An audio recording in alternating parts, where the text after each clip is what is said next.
करण आणि सोनाली इथे बसले आहे, हसायली आहे. सोनाली, करण रात्री कशी काय झोप झाली की नाही तुझी? नाही झाली. तर सीट वगैरे मिळाली होती ना? मिळाली होती, पण ते लोक गर्दा आल्यामुळं जरा थोडं फार झोप झाली नाही करणची, कारण की गर्दी जास्त होती ट्रेनमध्ये रात्री. तर सुपरफास्ट ट्रेन होती मित्रांनो, तर कशी झोप झाली नाही. तर थोडं इथे आराम करायला आणि इथून आराम करून परत आम्ही जाणार आहे गावाकडे. तर मित्रांनो, हा आहे रेल्वे स्टेशन नांदेडचा.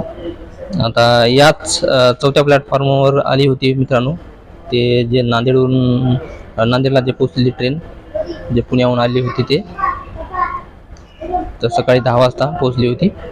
तर याच चौथ्या प्लॅटफॉर्मवर ती उभी राहिली होती आणि इथून ते साईडला जाऊन उभी केली